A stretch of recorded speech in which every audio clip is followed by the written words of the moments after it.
Jack Collins drove through the blizzard that had swallowed Hollow Creek the headlights of his SUV, cutting through the white chaos, when a staggering shadow appeared on the frozen road.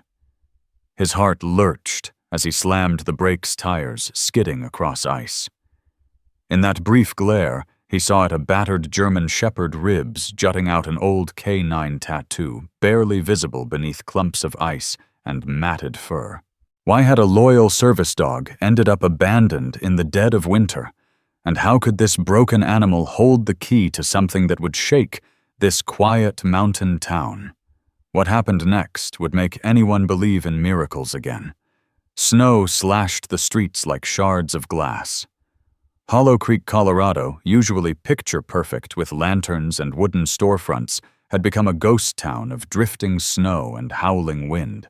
Past midnight, every shop was shuttered, every porch light out, the town buried in silence. Only the lonely beam of a sheriff's SUV crawled down Main Street. Amber lights flashing. Behind the wheel sat Jack Collins, 36, broad-shouldered, with storm-gray eyes that matched the weather. A former city cop out of Denver, he had fled here 6 months earlier, carrying the scars of a brutal divorce. Life in the mountains was stark and cold, like him. A rented cabin on the edge of town, black coffee, pressed uniforms, and the occasional volunteer shift at the rescue shelter, anything to keep from drowning in his own silence. Tonight, wrapped in a heavy navy coat with the silver badge gleaming under the dashboard glow, Jack gripped the wheel tighter as snow hammered the windshield. The radio hissed empty static. The storm had cut Hollow Creek off from the world. He checked the rearview, only swirling white. His mind drifted to Clara Hayes, the vet nurse at the Hollow Creek Animal Wellness Center. 32 local, born and raised with that soft country drawl, and a gift for calming even the fiercest strays. A few weeks ago, she'd helped him save a half-frozen coyote from the canyon. He could still see her steady hands soothing the trembling creature. He wondered if she was safe tonight, if the clinic still had power. Just as he turned toward County Road 12, a shape lurched in front of his headlights. Jack braked hard, the SUV fishtailing before stopping. A big shepherd limped across the road, fur-iced over, dragging a wounded hind leg. Instinct snapped in. Flashers on door open, he plunged into the storm. The cold cut through his coat, snow clawing at his collar. "Easy, boy," he murmured, crouching low. The dog froze, amber eyes locked on him. Even through the swirling flakes, Jack could see it was 80 pounds of wasted-strength ribs, sharp against a dark sable coat, tail tucked, breath rising in pale clouds. On its neck, under a shredded collar, the faded ink of a K9 tattoo told the rest of the story. Jack's gut clenched. He knew that look trained discipline buried under despair. He held out his hand. "You're all right. I'm not here to hurt you." The shepherd limped forward, each step bleeding into the snow. Jack unclipped the small pouch of jerky he carried, tore a strip and held it out. Hunger won. The dog edged close, snatched the food, and chewed fast. Jack checked for tags, nothing but a rusted ring. "Poor guy. Who left you out here?" Snow piled in his hair, his breath clouded in the freezing air. He grabbed the nylon slip lead from his belt, easing it over the shepherd's neck. The dog resisted, then sagged, trembling, but silent. "That's it. Good boy." "Good." Jack tugged the back door open and heaved the heavy body inside. The dog curled tight in the seat's corner, panting eyes never leaving him. Jack slid back behind the wheel, cranked the heat, and stared through the snow-smeared glass. For a moment, the only sound was their breathing in the dim orange glow of the dash. Jack lifted the radio. "Dispatch, Collins here. Found a large male German Shepherd injured. Possible retired K9. Heading to the wellness center." Only static hissed back. He dropped the mic with a sigh. In the rearview mirror, the shepherd's eyes glowed in the dashlight, wary, but no longer frantic, a tremor still running through his body. "Hang on, Scout," Jack whispered. "We're getting you to Clara." Jack Collins shifted into drive, the SUV pushing forward, leaving twin grooves in the snow. The storm still roared, but ahead a faint glow cut through the darkness the Hollow Creek Animal Wellness Center. For the first time that night, Jack felt more than routine in his chest. Purpose flickered. Outside, the town slept under a blanket of white silence. Inside his vehicle, a weary man and a broken dog were beginning a journey neither had expected, but both desperately needed. Snow still whipped across the parking lot like waves on a frozen sea when Jack pulled up to the small brick building with its green tin roof. A porch light cast a pale yellow halo against the blizzard. Jack cut the engine. In the back seat, the shepherd lay curled shallow breaths, rattling paws, trembling. Jack opened the door carefully. The dog blinked at him, eyes glazed with pain but still watchful. Heat radiated from its wounded leg. "Easy Scout," Jack murmured, though he didn't yet know the name. Snowflakes clung to its fur as he wrapped a blanket around the trembling body and lifted it close to his chest. The clinic door swung open, light spilling into the storm. Clara Hayes stood in the doorway, flashlight in hand, a maroon parka pulled over her scrubs. 32 born and raised in Hollow Creek, Clara carried herself with the calm assurance of someone who had spent her life tending to creatures on the edge. Her copper-blonde hair was braided low strands, clinging damp to her cheeks. She'd been shutting the clinic down when she spotted Jack's SUV through the gale. "Jack," she called above the wind. "Got him limping on County 12? Jack shouted back. "He's bad off. Bring him inside quick." Clara stepped aside. The smell of antiseptic and cedar shavings filled the clinic. Stainless tables gleamed under fluorescent lights. Clara guided Jack to the bigger exam room in the back, clearing a space on the table. Her voice stayed low and steady. "Set him here. Good. Let's see what we've got." Jack laid the dog down. The shepherd flinched, but didn't bare teeth, instead locking eyes on Clara as she clipped away matted fur from the wound. "Good boy," she whispered. "You're safe now." She scanned for a chip, pausing when the reader beeped. Her brows lifted. "Well, look at this." "What is it?" Jack asked, peeling off his gloves. "This isn't just a stray," she said, tapping the screen. "Retired canine names Scout. 3 years with the Highway Narcotics Task Force in Wyoming. Last listed as adopted 2 years back." Jack's jaw clenched. "And now dumped in a blizzard. Figures."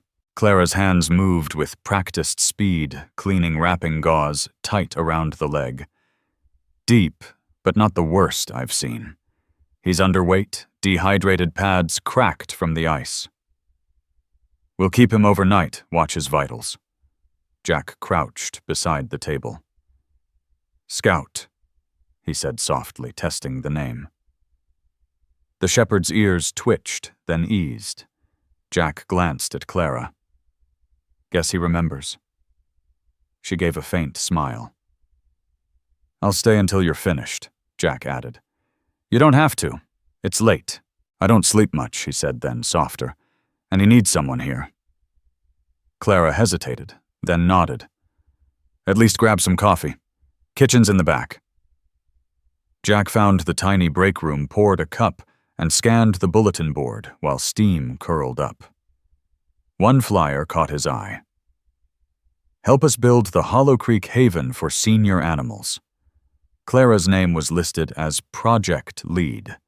A sketch showed a barn-turned shelter with dogs, cats, and horses basking in sunlight. Jack traced the drawing with a finger, imagining Scout there someday. When he returned, Clara was setting up an IV line.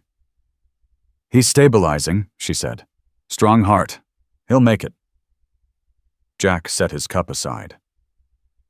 Saw your poster retirement, Haven. That your project? Clara gave a short laugh. Been trying for 2 years. Got volunteers a bit of land promised by the county, but no funds. Folks say they care about old dogs, but they don't always open their wallets. Jack leaned against the frame. I could help. Her brows rose. You swinging hammers hauling feed, fences, snow, whatever. Better than staring at my cabin walls. Clara's eyes softened. That's kind of you. Clara Hayes's expression softened. That's kind of you. Jack Collins shifted on his feet, uneasy with the sudden closeness. It's practical, he muttered. You can't do this alone. The room fell into a quiet rhythm. Clara checked Scout's pulse, then dimmed the harsh light overhead. The shepherd lay on his side, head drooping IV line, swaying gently. Jack reached out, brushing a hand over Scout's ear. We'll get you through this, buddy. Clara said nothing.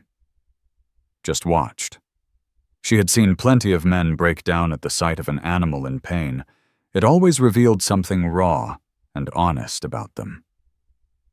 At last, she broke the silence. Why'd you come to Hollow Creek, Jack? He kept his eyes on the dog. Needed something smaller, less noise. Clara nodded slowly. Sometimes quiet towns let us hear things we'd rather not. Jack gave a short, humorless laugh. Sometimes that's the problem. The storm rattled the clinic windows. A generator hummed somewhere in back, sealing the town in a cocoon of ice. Clara wrapped her arms around herself. If the power drops, we've got blankets and kerosene heaters, but you may be snowed in here tonight. Jack shrugged. Not the worst place I could be. Scout stirred at the sound of their voices, eyes fluttering open. Clara adjusted the drip and stroked his head. Rest easy, boy. You're safe now. Jack stepped closer, boots squeaking on the tile. If he's stable by tomorrow, I'll take him to my place. He shouldn't be alone. We'll decide in the morning, Clara replied gently. For now, let's just get through tonight. The three of them stood in the glow of the exam room, the storm outside, muffling the world beyond. Jack sipped his coffee. Clara filled out forms, and Scout slept under a soft wool blanket. Jack found himself watching Clara's profile, her brow furrowed in concentration, braid draped over her shoulder. She looked like someone who belonged anywhere but in a lonely clinic at 2 a.m. Yet here she was, saving lives no one else would. You ever need extra help with that Haven project? Jack said. Finally, I mean it. Call me. Clara looked up, her eyes catching the light. I will. Outside, the wind roared. Inside, a fragile thread of connection formed, as if the storm had carved them out, a pocket of humanity. Jack rubbed his eyes, muttering, Long night. Clara yawned. You should at least sit. There's a cot in the next room. I'll manage. Jack adjusted Scout's blanket again. He's fine. Clara smiled faintly. So are you, apparently? Jack gave a small smile back. Maybe. Silence settled once more, filled only by the steady drip of the IV and the storm's muffled howl. Jack felt something inside him loosen just a notch. The smell of antiseptic, the routine of rescue, and the quiet presence of another person who understood why he'd stopped.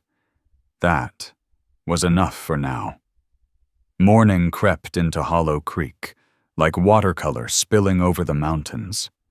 The blizzard had calmed, leaving drifts piled against storefronts, a crust of ice on every branch. At the wellness center, the fluorescent lights hummed as the generator wound down. Jack sat slouched near the exam room, coat draped over his shoulders, boots unlaced. He'd dozed off for barely an hour. On the table, Scout lay curled under a fleece blanket, the The IV finished his breathing steadier ears, twitching at every sound. Jack rubbed his face, stretched sore muscles, and stood. At the counter, Clara brewed fresh coffee.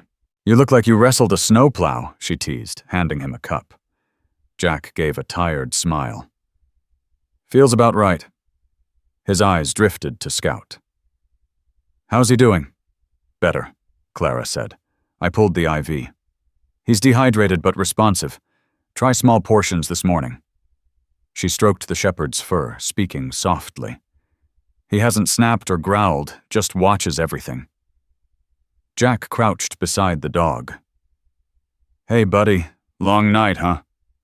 Scout's amber eyes blinked slow and steady. Jack offered his hand palm down. The shepherd sniffed, but didn't pull away. They spent the next hour coaxing him to eat. Clara opened a can of recovery food, spooned it into a shallow dish. Jack held it near, letting Scout smell first. The shepherd hesitated, then began to lap slowly, tentative but willing. Jack's chest loosened. "That's it. Good boy." Clara grinned. "Progress?" Jack Collins felt his chest ease. "That's it. Good boy." Clara Hayes grinned. "Progress." By mid-morning, the storm outside had thinned into a gentle flurry flakes, drifting like feathers past frosted panes. Jack decided it was time to test Scout's leg. Clara fastened a padded harness across the shepherd's chest, and Jack clipped the lead. They stepped out into the pale light. The air smelled of pine and cold steel. Scout's paws crunched softly over salted pavement. He limped, but he kept moving, ears twitching at the sound of tires rolling through snow. Jack walked slow, murmuring steady encouragement. A delivery driver paused to watch Luis Ramirez, 52, stocky, his lined face red from the cold. He wore a brown, insulated jumpsuit and a knit cap, a box balanced in his arms. "That your new partner, officer?" he called, with a grin. "Not officially," Jack replied. "Just helping him heal." Luis chuckled. "Looks like he's helping you, too." He trudged off, boots leaving heavy prints. Scout paused, nose twitching at the man's scent, but didn't bark. Jack scratched behind his ear. "Good boy. See? Not everyone's a threat."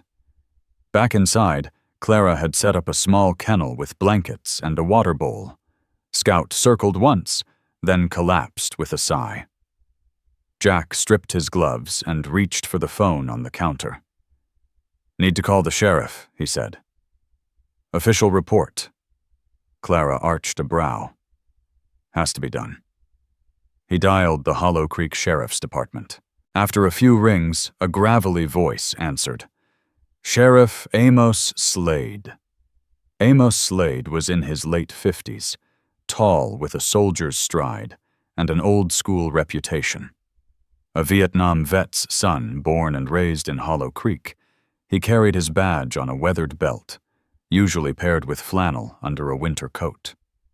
He'd hired Jack as an outsider, but he respected the city experience Jack carried. "Sheriff, it's Collins," Jack said.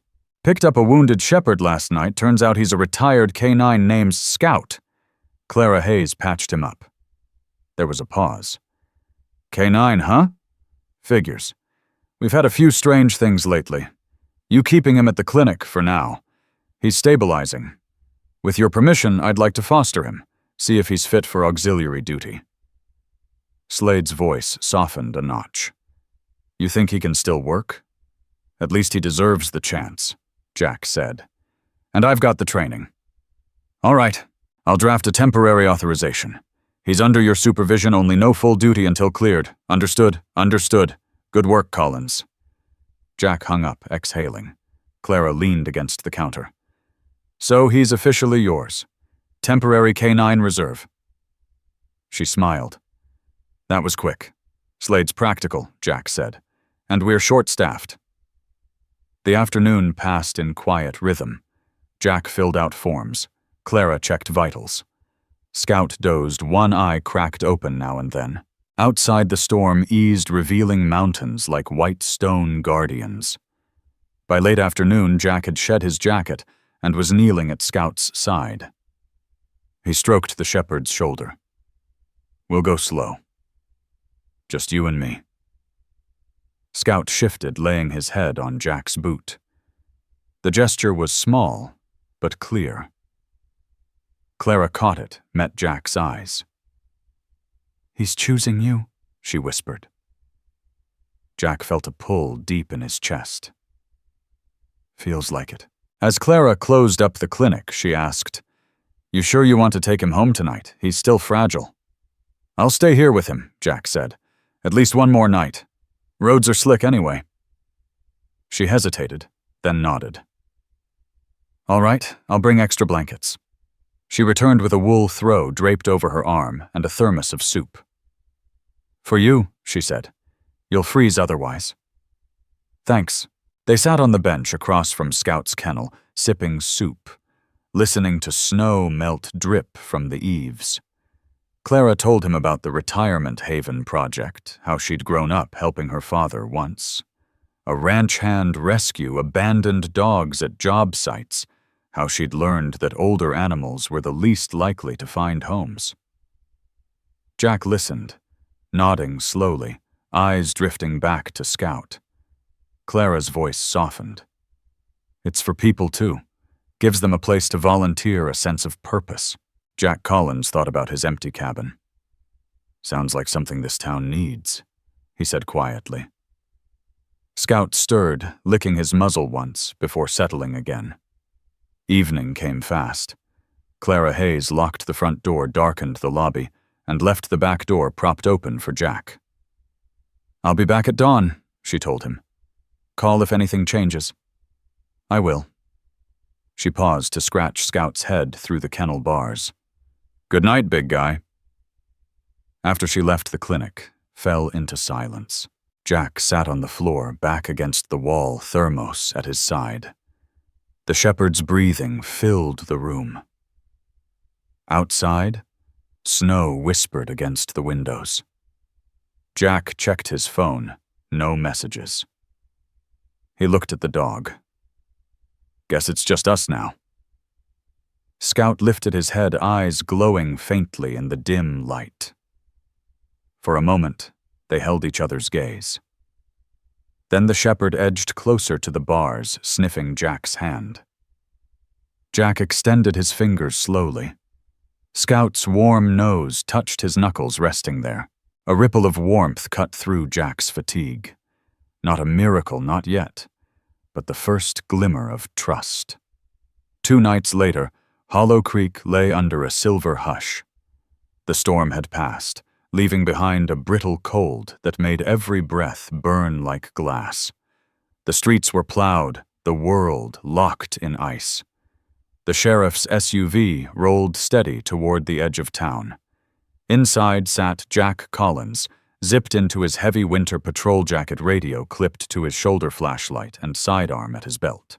In the back seat, harnessed and watchful, sat Scout. The shepherd's coat had begun to shine again.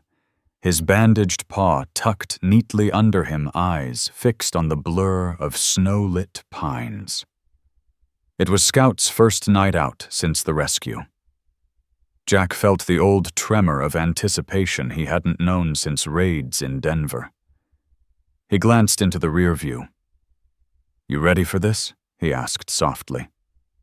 Scout's ear flicked, but he stayed focused on the road ahead. They followed the winding county road north past the frozen river, cutting through the gorge. Officially, it was a routine patrol, checking trailheads for hunters or stranded vehicles. But Jack also wanted to see how Scout handled the field. Earlier that evening at the Hollow Creek substation, Clara had walked in carrying a canvas tote. Bundled in a cream wool coat over scrubs, fur-lined boots, and a knit cap, her cheeks were pink from the cold. She set a thermos of stew and a bag of dog treats on Jack's desk. "For both of you," she said, smiling shyly. "You didn't have to come all this way," Jack told her. I wanted to. She crouched to scratch Scout's ear. How's he doing? The shepherd leaned into her touch-tail, twitching once. That's a good sign, she murmured. As they spoke, a young deputy Tommy Ward, 24, fresh out of the State Academy, came through the lobby. Broad-shouldered but green, he still wore the lighter uniform and shivered in the mountain cold. He slowed at the sight of Scout, reaching out a tentative hand. Wow, big dog. Scout stiffened instantly, ears, flat eyes narrowing. A low growl rolled from his chest. Jack stepped between them. Easy, he warned both of them. He's protective. Tommy flushed, pulling back his hand. Sorry, Officer Collins. I didn't mean it's fine. Jack cut him off, but he caught Clara's glance over Scout's head. The shepherd had shifted, placing himself squarely between her and the rookie deputy. Pure instinct. Pure protection. Now, hours later, Jack guided the SUV along the icy forest road. The dashboard clock glowed 10:43 p.m. Scout shifted nostrils, flaring sudden alertness in his frame. Jack noticed right away. What is it? Scout rose to all fours, pressing his nose against the window crack. A low chuff escaped him. Jack slowed the SUV headlights, sweeping across the snow-laden pines. They stopped at a trailhead where the plowed road ended. Beyond stretched untouched snow leading into the woods. Jack killed the engine clipped on Scout's leash. Let's check it out, he muttered. The night was razor-still, broken only by the whisper of wind in the trees. Jack's boots crunched over snow as he followed Scout down the path. To their left, the frozen river glinted pale, its surface fractured like marble. Scout dropped his head, pulling him toward the tree line. 30 yards in, they found the first sign. A patch of trampled snow stretched from the riverbank into the woods. Boot prints half filled with frost. Jack crouched low, sweeping his flashlight across the ground. 2, maybe 3 people. Jack Collins murmured, snapping photos with his phone. Scout nosed through a snag of brush hackles bristling. On a low branch hung a scrap of dark fabric, heavy canvas, torn at the edge. Jack slipped it into an evidence pouch. The smell of motor oil and chemical sealant clung to it. He straightened, sweeping his light across the trees. In Denver, he'd learned to trust his gut, and every instinct screamed stash site. He looked down at Scout. Good find, he whispered. The shepherd's tail flicked, once eyes glinting in the beam. A noise cracked the stillness like a car door slamming deep in the woods. Jack froze. Scout stiffened, ears up. The sound faded, leaving only the hiss of the river. Jack eased back, voice low. We're not set for a fight tonight. They retreated to the SUV, Jack's mind racing. He keyed the radio, gave a neutral location update. Nothing to stir curiosity. Dispatch acknowledged. Back at the substation, Clara Hayes was still in the break room, coat tossed over a chair, papers spread out. She'd stayed late working on Haven paperwork. How'd it go? She asked, glancing up. Jack brushed snow from his jacket. Interesting. He held up the pouch. Boot prints, torn fabric, chemical odor, likely a cache near the river. Clara's eyes widened. You think it's connected to... Don't know yet, Jack cut in. But Scout's nose hasn't lost its edge. She crouched to stroke the dog. You're amazing, she whispered. Scout sat, tall eyes locked on her, then pressed his head gently to her knee. Jack felt a quiet warmth stir at the sight. He was protective with you earlier, Jack said. Growled at the rookie when he got close. Clara arched a brow. Good instinct. Yeah, Jack said softly. Good instinct. They lingered a while longer, talking over Haven.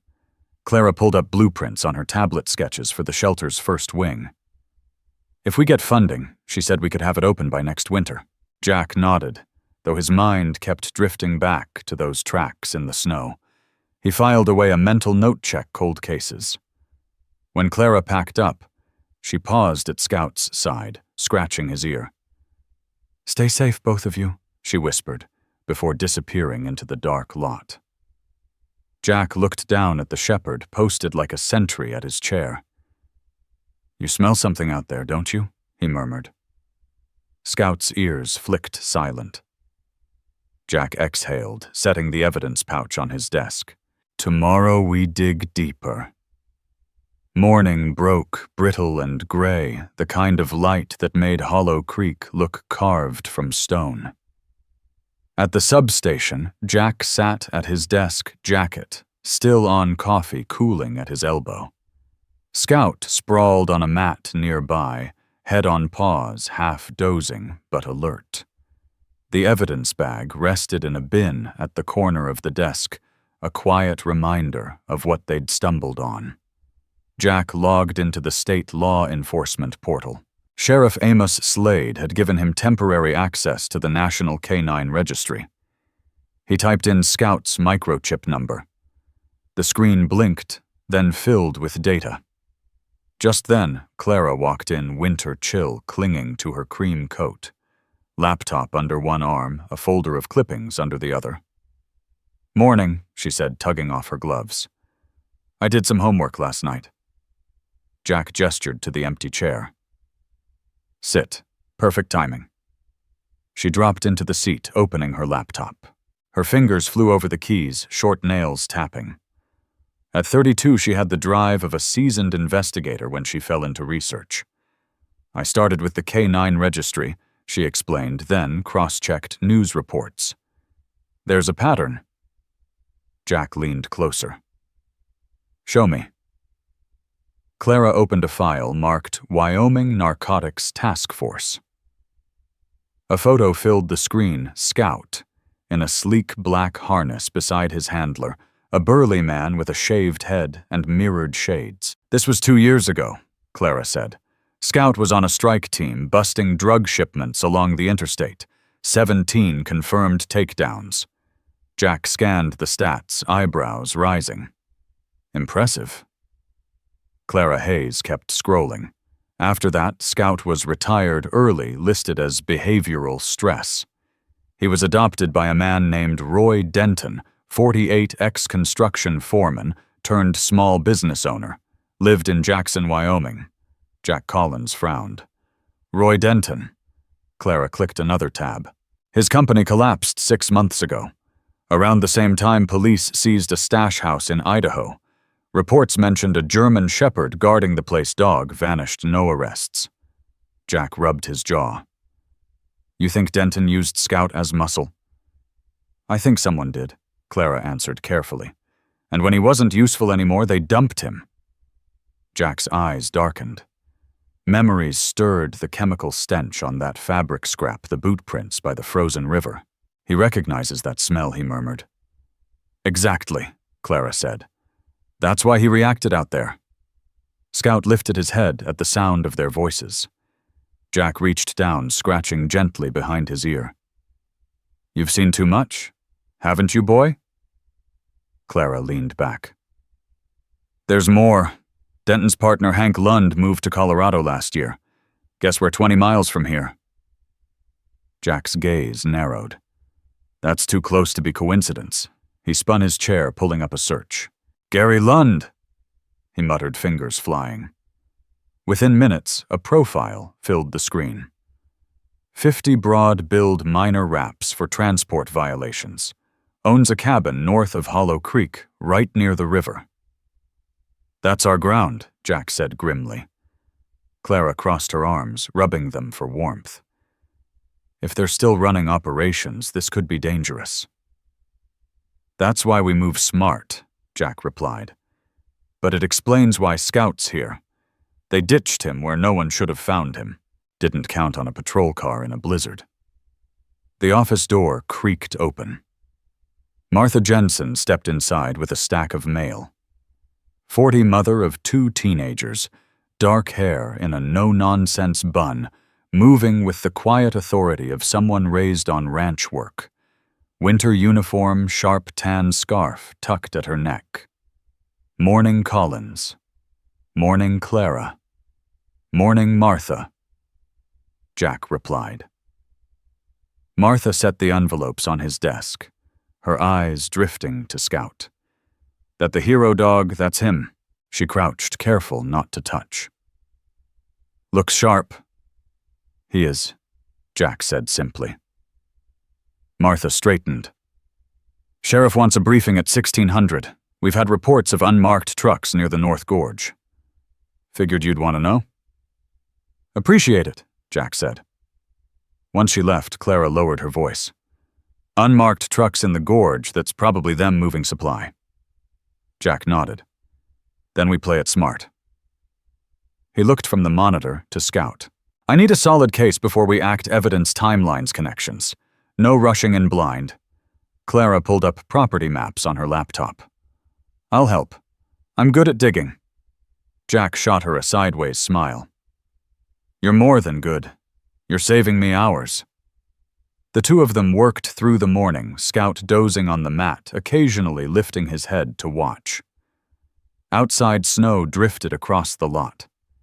Inside the substation buzzed phones ringing, deputies passing through radios crackling. But at Jack's desk, focus settled in 2 people and 1 dog chasing the truth. At lunch, Clara set out 2 sandwiches from the cafe downtown. You'd forget to eat if I didn't. Jack chuckled. That's fair. They ate while scrolling PDFs, lining up dates, addresses, and shipping records. By mid-afternoon, they had pieced together a rough timeline. Denton adopts Scout. Denton and Lund push illegal shipments. Scout guards stash houses. When Denton's business folds and Lund relocates to Colorado, the dog is abandoned, maybe after picking up on new patterns or strange locations.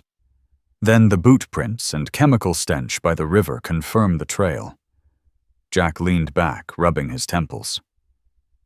Ugly picture, but it holds. Clara closed her laptop. So what's next? I'll take it to Sheriff Amos Slade.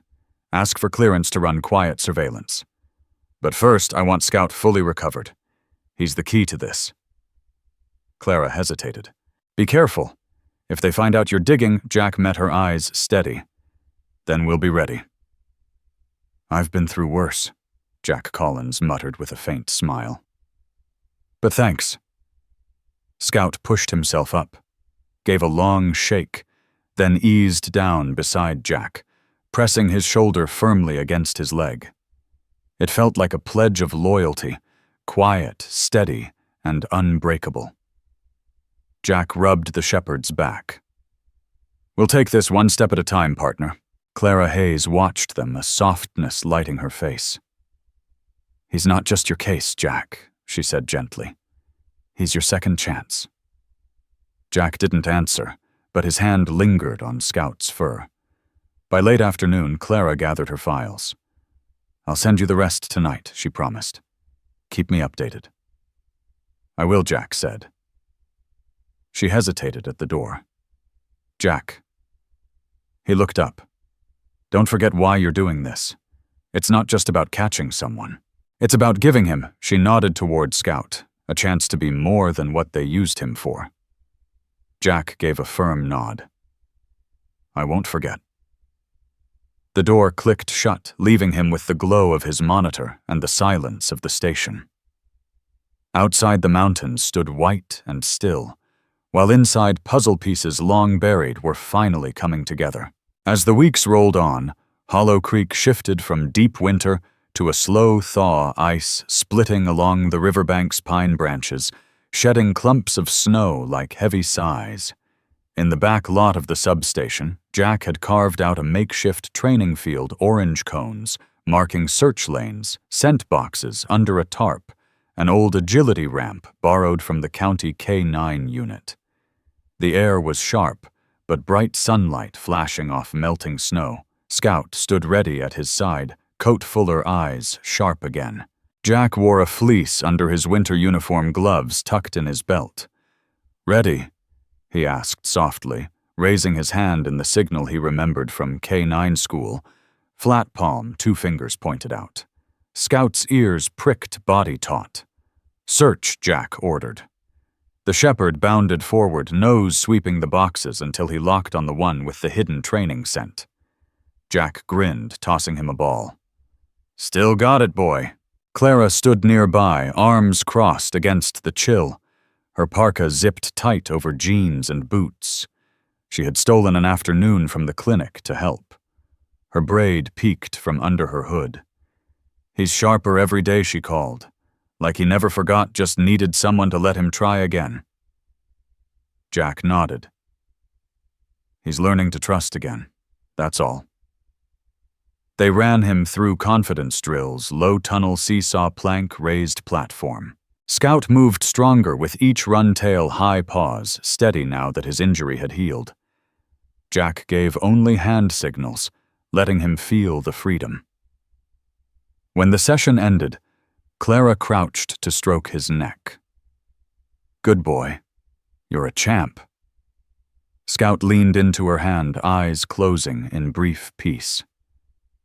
Jack caught the moment gratitude welling deep inside.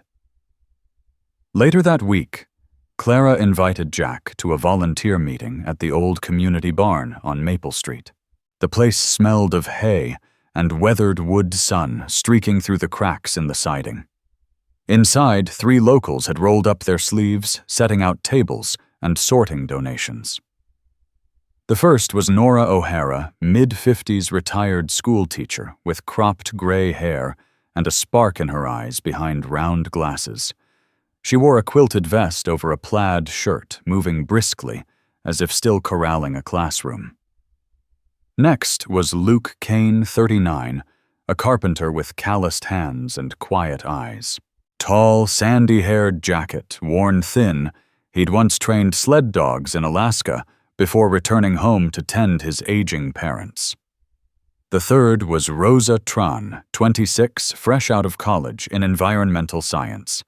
Petite black ponytail tucked under a wool beanie overalls splattered with paint.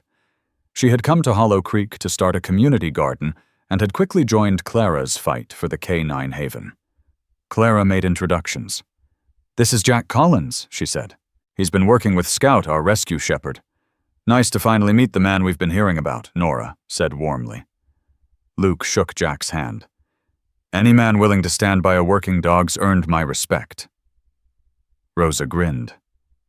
"And he's handsome too," she whispered to Clara, who rolled her eyes but smiled. Jack flushed, scratching Scout's head. "We're just doing what needs to be done."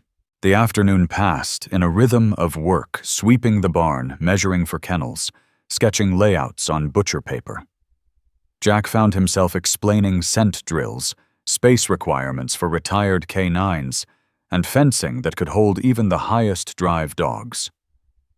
Luke scribbled notes, while Nora and Rosa peppered him with questions. When they paused for coffee, Scout curled at Jack's boots, watching everything with keen eyes. Children from the neighborhood drifted in, 2 boys tossing a ball outside a little girl clutching a stuffed animal, staring wide-eyed at the big shepherd. Scout's ears flicked, but he stayed steady, eyes locked forward. Jack Collins reached down, patting his shoulder. "Good boy," he whispered. Clara Hayes caught the look. "He's learning to trust crowds again," she said softly. Jack nodded. "And they're learning to trust him." The following evening, at the substation, Jack laid out a fresh drill. He had mapped possible stash tunnels along the frozen river using property records and drone footage. On the gravel lot, he built a mock scent trail with markers mirroring the gorge's terrain. Scout lowered his nose, followed the path, and stopped exactly where Jack had hidden the evidence. From a distance, Sheriff Amos Slade stood watching hands buried in his coat pockets. "Dog's got a nose like a missile," he muttered. Jack straightened. "He's ready for field work, Sheriff." Slade studied them for a beat, then nodded. All right, quiet surveillance only. Off the books until we're certain. Understood, Jack replied. Scout trotted back, tail lifted high. Jack tossed him a chew toy, and for a fleeting moment the shepherd looked like any ordinary pet, not the key to unraveling a dangerous case. Later, Jack and Clara sat in the staff lounge, sipping tea. Shadows rimmed her eyes from too many late nights at the clinic. You're running yourself ragged, Jack said. I could say the same about you, she answered, but then her gaze softened. Seeing him like this, it's worth it. Jack leaned back in his chair. He's not the only one trying to heal, he murmured. She tilted her head, curious, but didn't press. That weekend, the volunteer group met again, this time at the future Haven site, a stretch of donated land outside Hollow Creek. Snow still blanketed the fields, but wooden stakes already marked the outline of kennels and play yards. Luke Kane pointed out where fencing would run. Nora O'Hara handed out clipboards with task lists, her voice brisk and certain. Rosa Tran passed steaming coffee in mismatched mugs. Jack stood back for a moment, an odd feeling of belonging warming his chest as Scout trotted happily beside a knot of children, sniffing mittens and wagging faintly. Across the field, Clara caught his eye and smiled, cheeks flushed red from the cold. In the evenings, Jack pressed on with training. He dug deeper into Scout's old commands, blending scent drills with tactical cues. He added games for focus hiding treats under cones, leading the shepherd through narrow spaces, steadying him when strangers came close.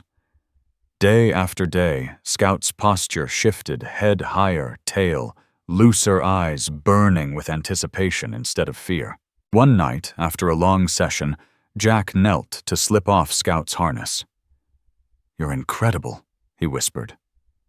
Scout licked his hand once, quiet but certain. Clara stood nearby, holding a thermos. He's more than incredible, she said gently. He's healing. Jack met her eyes. So am I, he admitted. She handed him the thermos. Drink, hot cider. They stood together beneath the floodlights, snow drifting in soft spirals around them. Scout sat between them, ears pricked toward the dark tree line, already sensing the battles still ahead.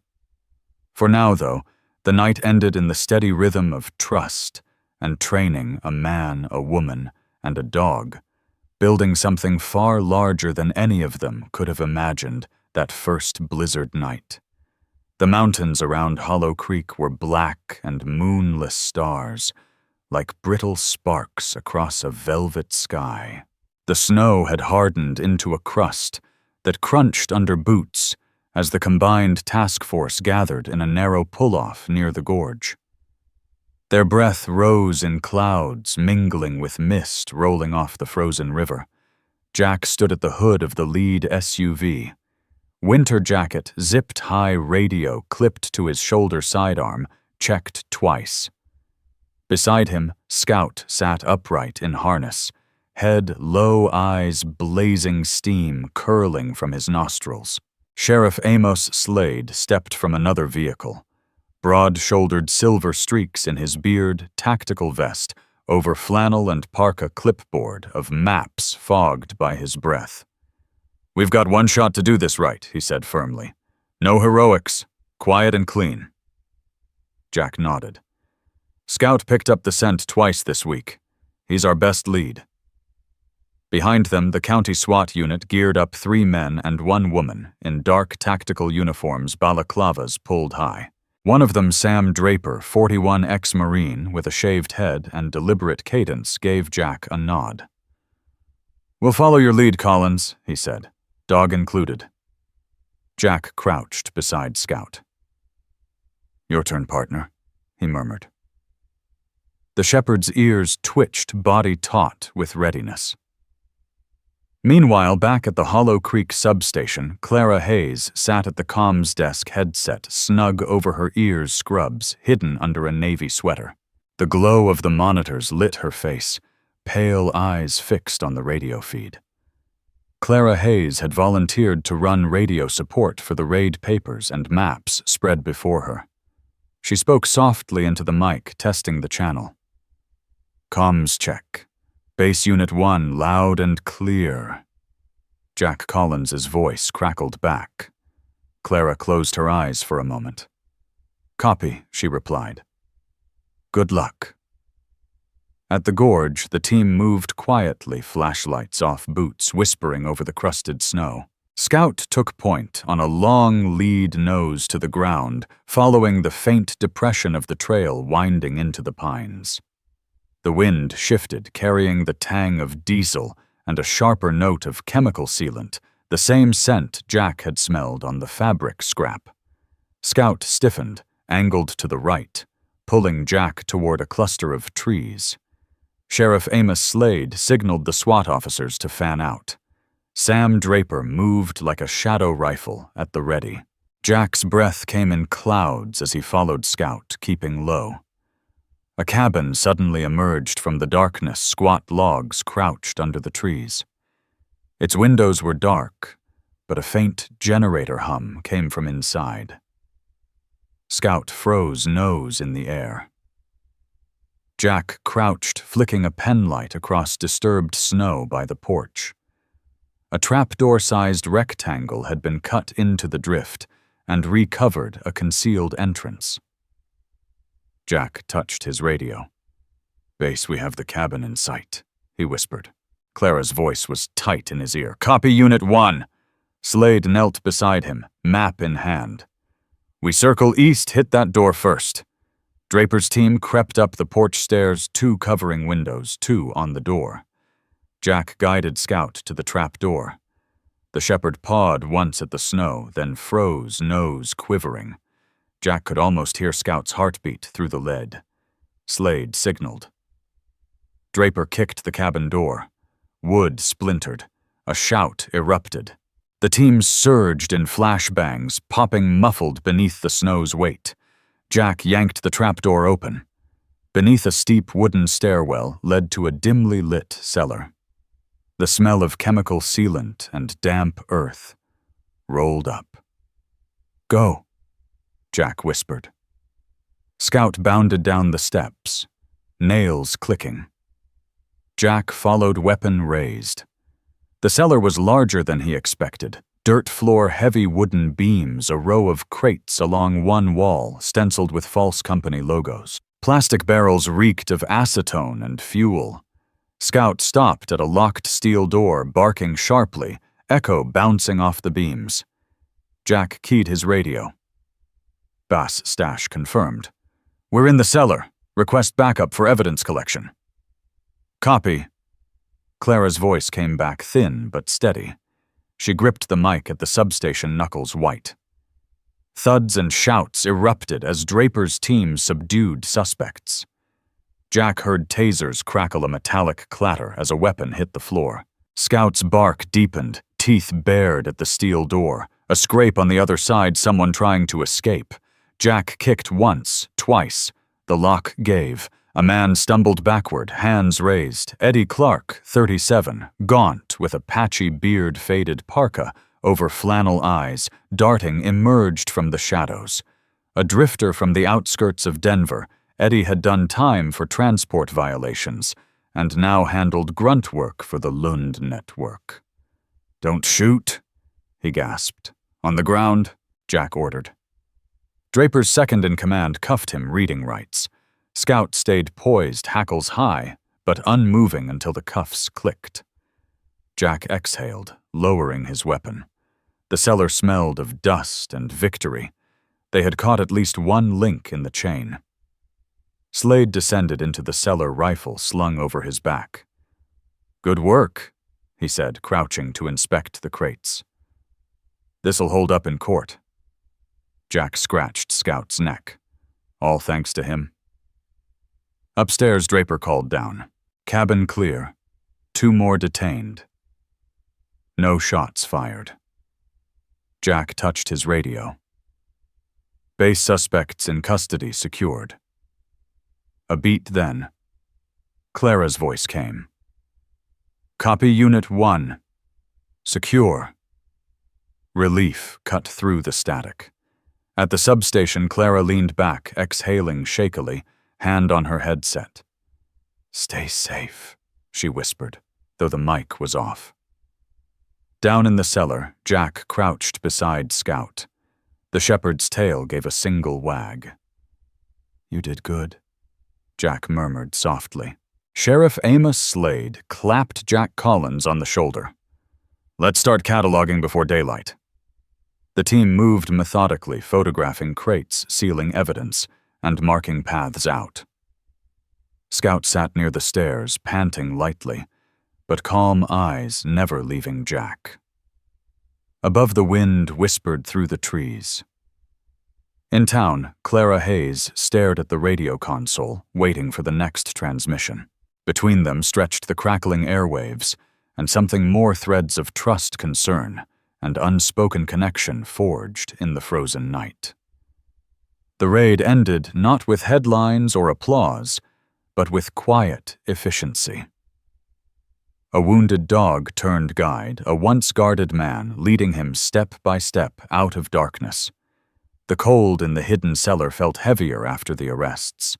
Crates stacked like tombstones along damp walls, evidence tags fluttering from lids. Scout sat near the stairwell, panting softly, green glow of the tactical lantern glinting off his harness.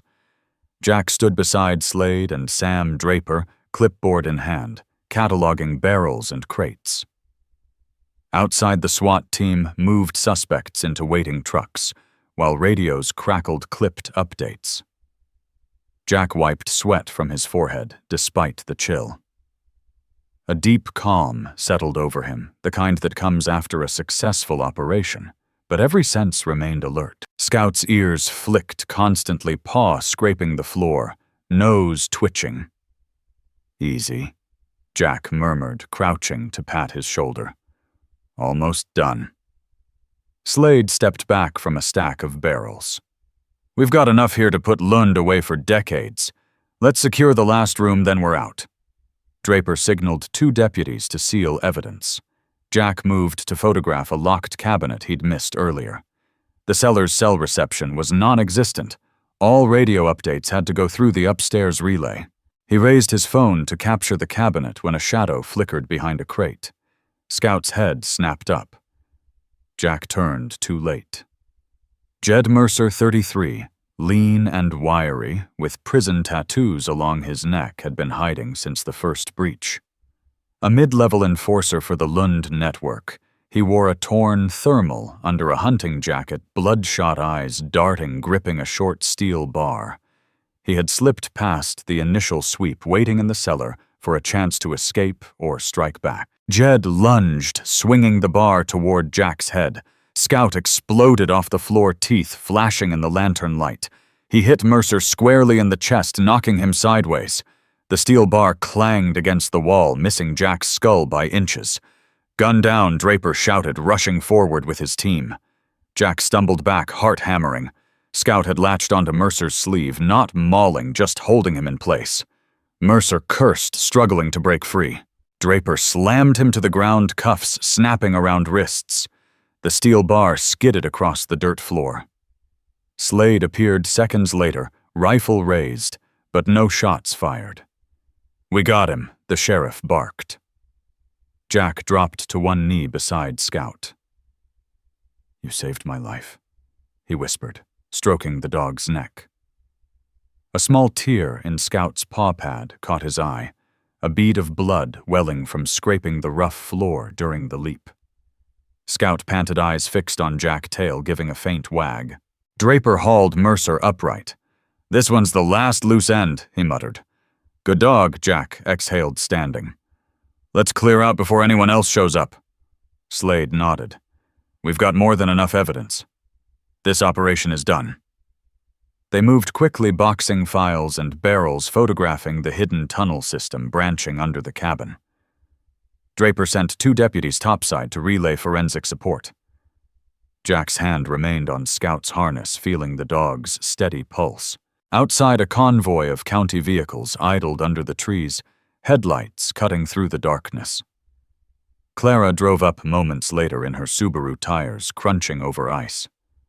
She had left the substation immediately after hearing over the radio that the suspects were secure. She parked, crookedly jumped out, pulling her hood tight against the wind. Cream parka over scrubs boots dusted with snow. Her braid had come loose in the drive. Her eyes found Jack and Scout as they emerged from the cabin door. "Jack," she called, relief sharp in her voice. She hurried forward, slipping once on ice, catching herself. Jack waved her back slightly, but smiled.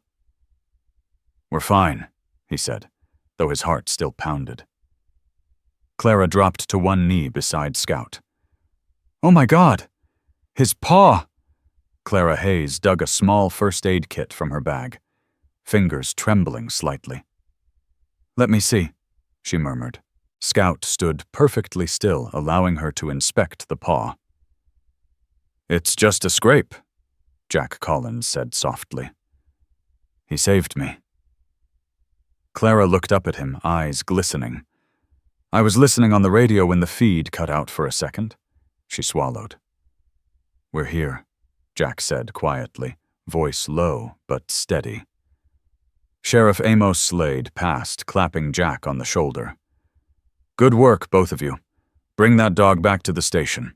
He's earned a medal tonight." Clara bandaged Scout's paw carefully. The shepherd leaned against her, exhausted, but unflinching. Around them, deputies loaded crates and suspects into waiting vehicles. Snow swirled under the headlights, a pale vortex of movement. Jack watched Clara with Scout, something soft stirring in his chest. "You didn't have to come out here," he said. "I did," she replied. "I needed to see with my own eyes." Sam Draper approached, helmet under his arm.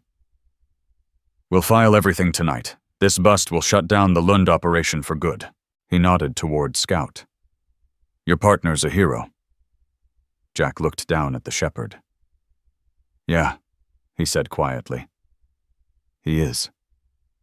Clara rose, brushing snow from her knees.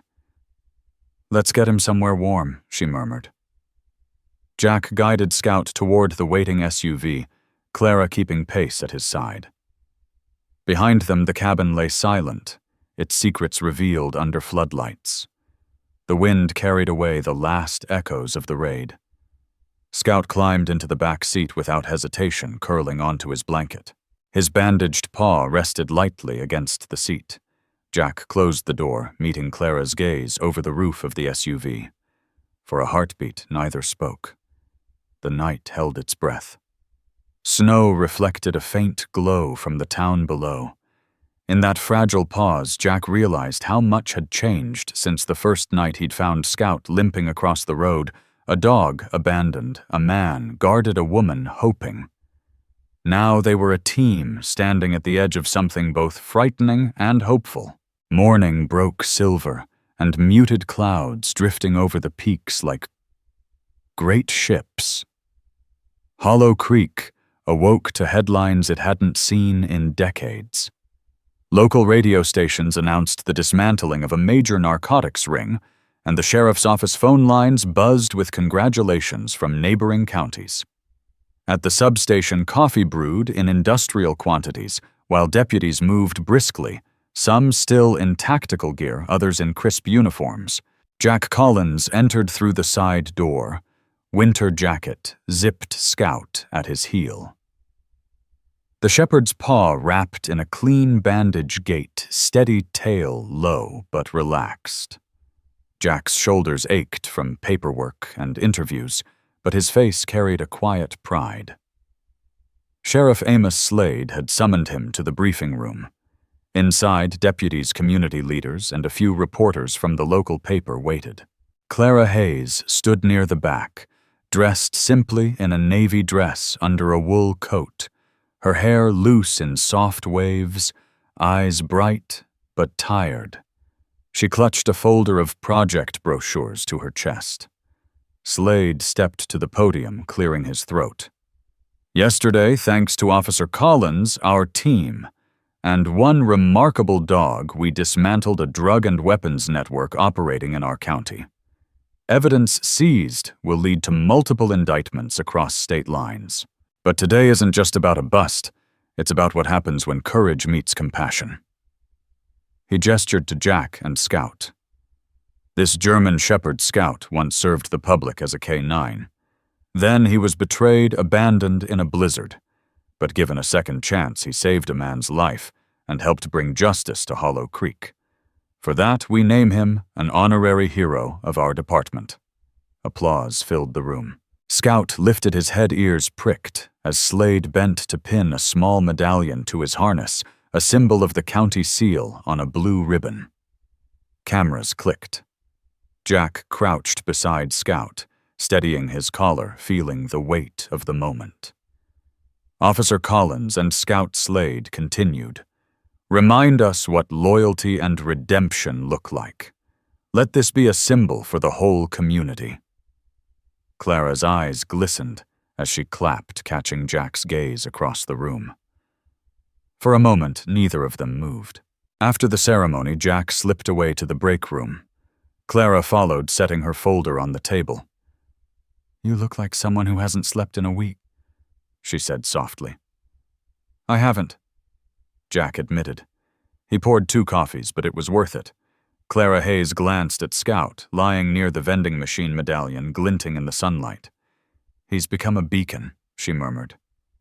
Jack Collins handed her a steaming cup. "He's earned it," he said. They sat across from each other. Clara opened her folder to reveal mock-ups for the K9 Retirement Haven colorful brochures featuring Scout's photo on the cover under the headline, "Every hero deserves a second chance." "I was going to wait," she said, "but after yesterday, I think we should launch it now while people still care." Jack flipped through the pages. Community kennels, a medical wing, volunteer spaces. He smiled faintly. "Ambitious. We already have pledges from Nora Luke," and Rosa Clara continued. "Sheriff Slade says the county can donate a used trailer for the first intake." Jack leaned back. "You want me involved? I think you already are," Clara replied simply. Scout stirred, lifting his head. Jack reached down to scratch his ears. "Looks like you're the poster boy now," he said. That afternoon they drove to the donated land on the outskirts of Hollow Creek. Snow clung to fence posts, but the sun glinted on patches of thawed earth. Nora O'Hara waited by a folding table with a clipboard. Luke Kane unloaded lumber from his truck, and Rosa Tran strung a banner between 2 poles, "Future Home of Hollow Creek K9. Haven." Jack climbed out Scout, jumping beside him. The volunteers cheered lightly at the sight of the medallion. "He's famous," Rosa laughed. "Guess so," Jack said. Luke handed him a hammer. "We're setting posts for the first kennel. Thought you might want the honors," Luke said. Jack glanced at Clara, who nodded and smiled. He knelt to let Scout sniff the new ground. The shepherd's tail flicked once. Jack swung the hammer, driving the post into the earth. Applause broke out from the small group. Nora handed out the brochures Clara had designed. "We're holding a town hall next week," she said. "Show the plans, gather pledges." Clara turned to Jack. "We could hold a public demo with Scout, show his training, tell his story.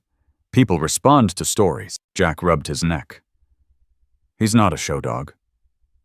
"No," Clara said softly. "He's a survivor. That's what they need to see." Later, as volunteers packed up, Jack and Clara stood by the SUV watching Scout trot in the snow, sniffing at posts, pawing lightly at a patch of earth as if claiming it. "He likes it," Clara said. "Feels like home," Jack replied quietly. The sky had shifted to gold at the horizon. Clara tugged her coat tighter. "Before you found him, I was ready to give up on this project. Felt like no one cared." Jack looked at her.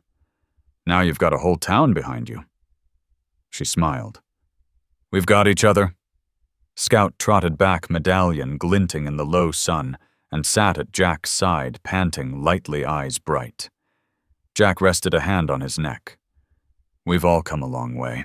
Clara slipped her arm through his, and together they watched the last light fade over the mountains. A dog between them who had gone from discarded guardian to living emblem of second chances.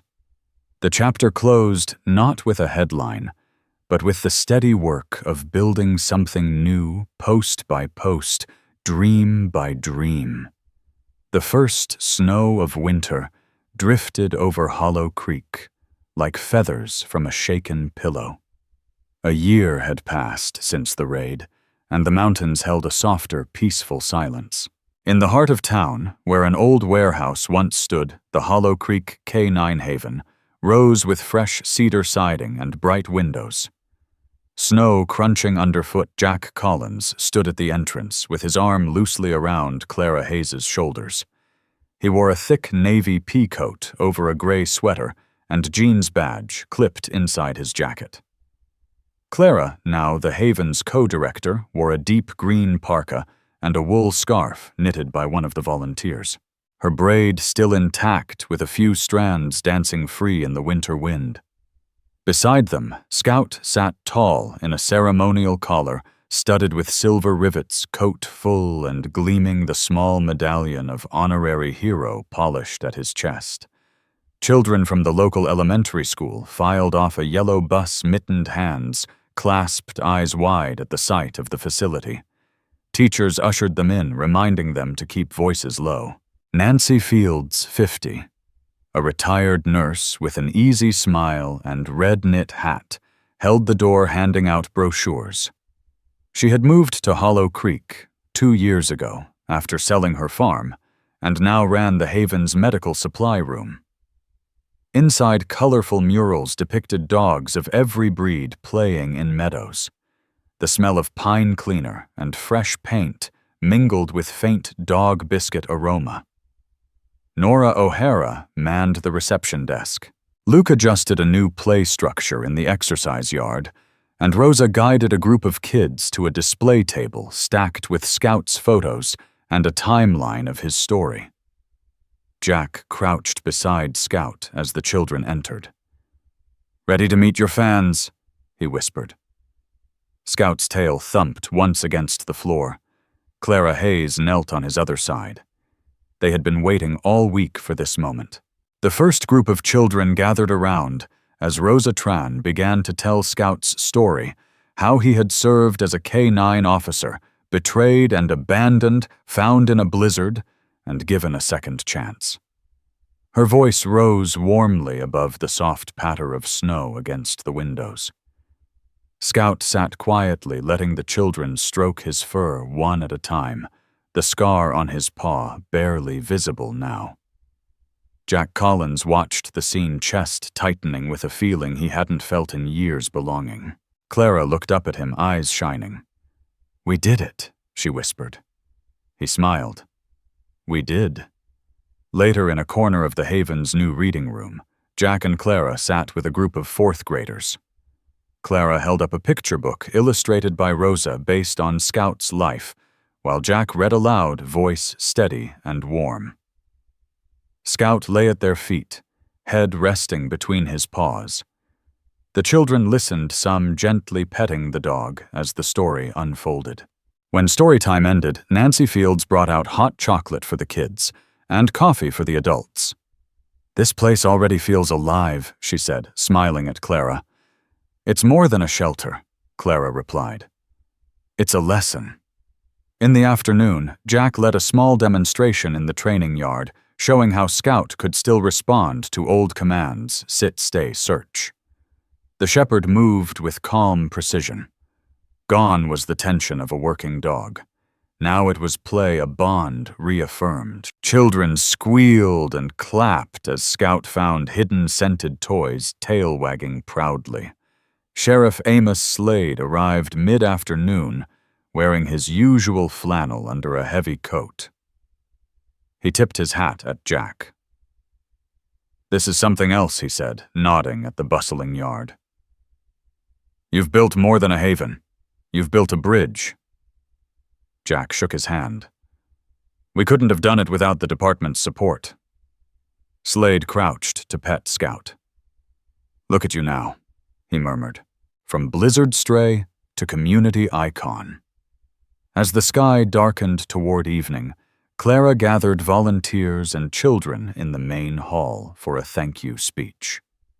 Jack stood beside her Scout, sitting between them like a sentinel. She spoke of second chances, of how the Haven would welcome retired service dogs and give them a dignified life. Glancing at Jack, she added how one officer and one dog reminded everyone what loyalty and kindness can build. Applause echoed off the high beams. Jack felt Clara's hand brush his. He intertwined his fingers with hers briefly, a quiet gesture, in front of the crowd. She looked at him and smiled the promise of a shared future in her eyes. Later, after the last child had climbed onto the bus and volunteers had gone home, Jack locked up the Haven. Snow fell softly in the dusk, cloaking the world in white. He and Clara drove back to his cabin on the hilltop, where a warm light glowed through the windows. Inside, the fire crackled in the stone hearth. Scout padded across the rug and circled once before lying down beside the flames, his medallion catching the light. Jack hung up his coat. Clara followed, shaking snow from her scarf. She moved into the kitchen, setting down a basket of bread she had brought. Jack poured 2 mugs of mulled cider and handed one to her. "To a good year," he said. She smiled, lifting her mug. "To a good future." They sat together on the couch, watching Scout's chest rise and fall as he dozed by the fire. Snow drifted past the window in slow spirals, muffling the world beyond. For a moment, neither spoke. "Feels like a family in here," Jack finally said. "Maybe it is," Clara replied. He slipped an arm around her shoulders. She leaned into him, resting her head lightly against his. Scout lifted his head, ears flicking, then relaxed again, eyes half closed. He looked healthy now, coat thick and glossy posture still that of a guardian. Firelight flickered across his face, tracing both scars and medallion alike. Outside, snow continued to fall. Inside, laughter rose as Clara recounted something a child had said at the Haven, and Jack chuckled, shaking his head. Scout gave a soft chuff tail, brushing the rug. The chapter ended there. Scout by the hearth. Jack and Clara on the couch. The echo of children's laughter lingering snow, tumbling gently outside. It was no longer the harsh, cold storm of a year ago, but a quiet snow, a symbol of hope settling over the life they had built together. Sometimes the greatest miracles don't arrive with thunder or lightning, but with quiet acts of kindness and second chances. Jack, Clara, and Scout remind us that grace often flows through ordinary people, helping rebuild what was broken and guiding toward a life of purpose and love. In daily life, we too can open our hearts to those forgotten, whether they walk on 2 legs or 4. If this story touched your heart, share it with someone you care about. Leave a comment telling us what you felt, and subscribe to the channel to keep receiving stories that inspire hope. May everyone watching be blessed, and may light guide you to see the small miracles in your own life. Comment Amen if you believe in second chances and miracles.